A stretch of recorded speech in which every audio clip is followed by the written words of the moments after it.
Hello students, welcome to Sorosar classes. Now the question over here says in 41 the total number of optical active isomers of dichlorido bisglycinato cobaltate 3 ion. So for here I am writing the general form of this where I am taking the chlorine to be as say C, and for the donor atoms of glycinato, which is nitrogen and oxygen, they are to be as A and B. So I will write, and cobalt as M, so I will write M, okay, um, C2AB whole twice, and say this N plus minus is indicating the charge on the complex or the complex ion. So for the arrangements, what I can say, suppose I have both the C's lying trans to each other, then I can have AB like this, okay, and say that is plus minus N plus minus. So this is going to have a center of symmetry, not a center of symmetry, rather a plane of symmetry. So this is going to have a sigma V and also sigma H, all right. So this will not show optical activity, no optical activity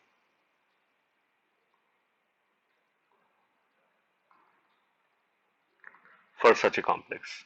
Then if I say I have M and say I have A, so this is the denotation for the, this is indicating that they are linked together, okay. So this I have A, I can have another arrangement where I have B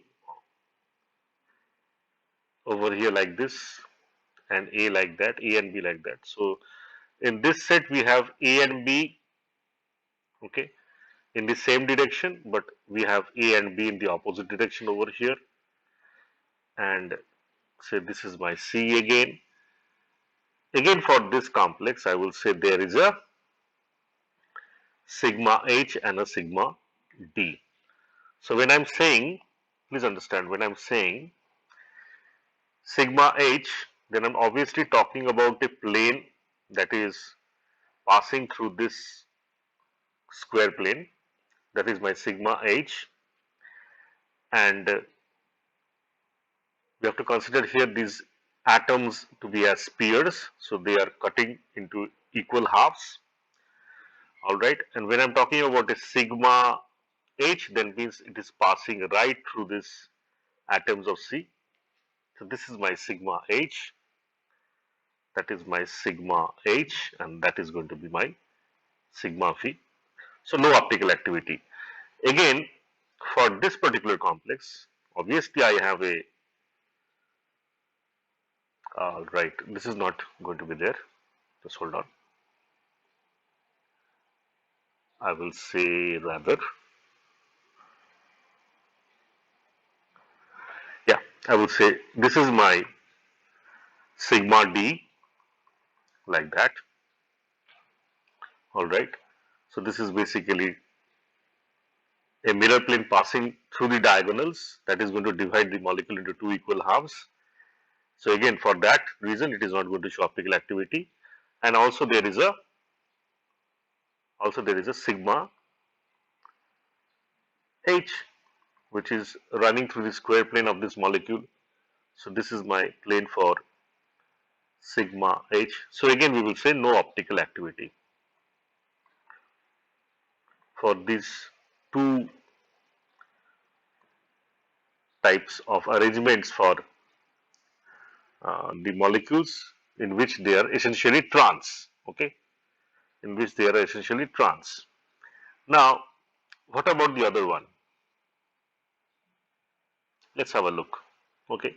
Now, if I take say M and I keep both the C atoms as cis to each other, then I can have arrangements as I am showing, say A and A, B. Now, this particular molecule will lack center of symmetry, so it will show optical activity. This will be optically active. Okay. So suppose this is one of the enantiomers, so this is going to have its mirror image. Okay. So there essentially the mirror image of this will be what? What will be the mirror image? Let us draw it. So we will say it is going to be A, B, it is going to be A and then B, something like that, and we have C. Okay, this is going to be the mirror image of this molecule. Let us see for look for other arrangements that we can have. Let us say we have another arrangement, something like this. Okay, all right. Suppose we have the A like this. All right. Then we have a B. So we had A, this A and B trans to each other. All right, and this A and B are cis to each other. Okay, let's think of A and A to be trans to each other. Then we have the B to be cis to each other, the donor points. So obviously this one also lacks center of the plane of symmetry or center of symmetry, and hence we will be saying that this also will have another mirror image, which is going to be something like this. So this is your A and that is your B, that is your A, that is your B, and obviously, okay, so these two are optically active and enantiomers to each other. Okay, all right. Can we have another arrangement? Oh yes, why not? Just have a look. Suppose this is your C and that is your C. Again, both are C's to each other. Now we had kept this A and that A trans to each other, the donor points. Let us think of the B's, okay, the donor point which are B's, okay, to be lying opposite to each other. Okay, again this molecule will be lagging the center of symmetry or plane of symmetry, and hence we will say this will also be optically active. So now, having considered these facts, all right, having considered these facts, we will be able to conclude that now we have, say, 1, 2, 3, 4, 5, 6 molecules that are optically active. Hence our answer over here is going to be 6. All right.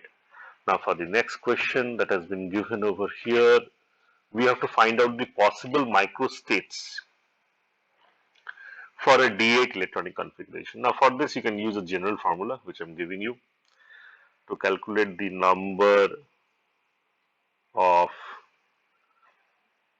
possible microstates.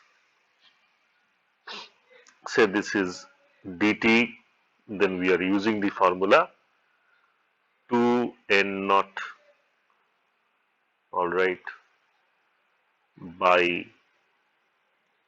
2n naught minus ne ne. Okay, so this is basically your formula wherein let us assign what is n naught. N naught is the number of degenerate, correction, degenerate orbitals in the subshell, that is your d orbital. For d orbital we know obviously it is 5. Okay, 5 is the degeneracy. So what is ne? The number of electrons in the configuration, isn't it?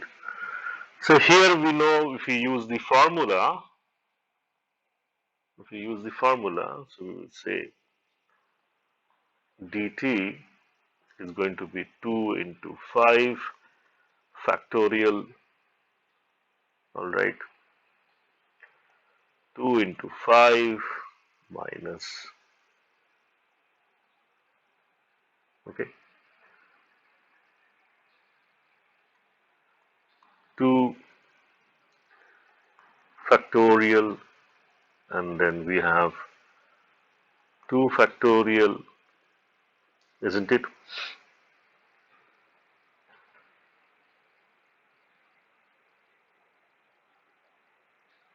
Okay, so that will be 10 factorial, 8 factorial,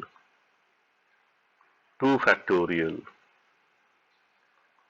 okay, and that will come out to be as, if you do the calculation, which is going to be 362,880 divided by 4320 into 2, and that is going to be 45. So here our answer is going to be 45. All right. So I hope that clarifies the questions that were asked, and thanks for listening. Keep visiting Saraswati classes. Have a great day.